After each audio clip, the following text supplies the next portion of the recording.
Chair recognizes Representative Stickland to explain the committee substitute. Thank you, Mr. Chairman. This is a big day for many Texans, and I want to personally and publicly thank Chairman King for being so open to dialogue, shooting straight with me, and allowing this bill to finally have its day.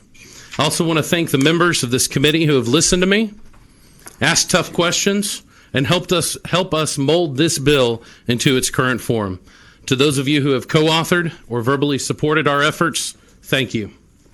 This bill means a lot to me because it means so much to my constituents and Texans everywhere. I have yet to see any other bill muster up the level of passion and support that constitutional carry has. I first filed a constitutional carry bill on November 10th, 2014 in the 84th legislative session. After helping gather over 50,000 signed petitions, numerous speaking engagements, debates, and rallies across this state, I joined with thousands of Texans who were devastated to realize their top legislative priority would never have a hearing or have a chance to be voted upon. I have filed only 4 bills this session, fewer than any other representative in the state. This is because House Bill 375 deserves that much attention and effort. I have faced the voters of my district numerous times, and I have promised to do everything within my power to see their Second Amendment rights restored, respected, and protected with this piece of legislation. As a result, they have sent me back to this Capitol, and they expect us to get it done. Gun restrictions and regulations have a dirty past and origin in our state. They were created because certain people did not want others to possess weapons or have the right to defend themselves. The truth is that they were racist in nature and meant to create an unlevel playing field. I reject that train of thought. I prescribe to the idea that every Texan, regardless of their color or income, has the right to bear arms if they so choose. We recently commissioned a poll, members, conducted research, and our findings has told us a lot. Much to our amazement, it turns out criminals, they don't obey the law. Shocking, I know. But they do not seem to care about the rules that we set for them. It turns out that barriers to entry such as fees, required government classes, and tests are often ignored by the ones who we seek to stop. The good, responsible, millions of law-abiding citizens are the ones who have fallen victim to the bright ideas of regulation. It is the single mother of low-income status in a bad part of town who is hurt. She is now walking around unarmed and vulnerable, simply because she cannot afford to carry financially. And that is wrong. 11 states are already doing this, and that is more than 20% of the United States. This is no longer groundbreaking legislation.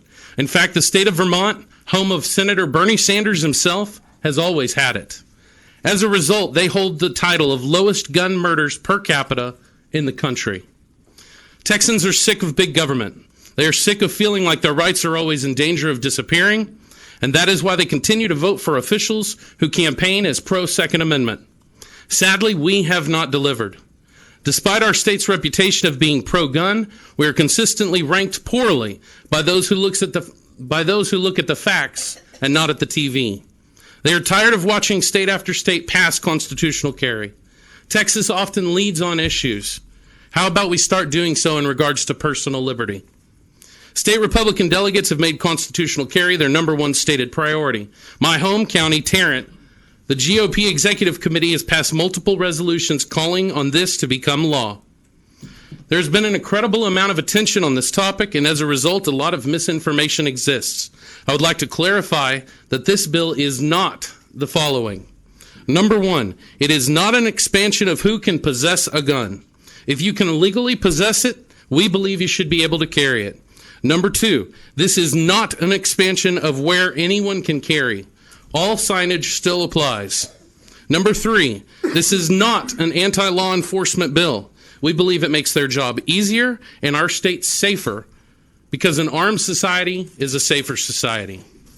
Number four, this does not get rid of the LTC. It will still exist. This bill simply makes it optional and not mandatory. Number five, it will not affect state revenue. States that have already passed it have seen continued growth in sales of the LTC licenses. Our right to defend ourselves should not be negotiable or infringed upon. There is not an acceptable amount we can lower a mandatory fee to. There is no room for compromise. The time for this bill to come to fruition has already passed us by. It is time that we, the politicians in this building, catch up with all of those here today in support of this bill. Let's pass this bill out of committee as soon as possible. It is the right thing to do. It is the constitutional thing to do. And frankly, it is the only thing that those testifying here today in support of will accept. We have many personal testimonies and expert witnesses here with us today who will be speaking on specific aspects of this bill and the impact it has on Texas. We also have Bradley Pierce with us, who is probably best suited to answer any legal questions or implications if you have any. And members, I am now happy to answer any questions and respectfully reserve the right to close. Certainly.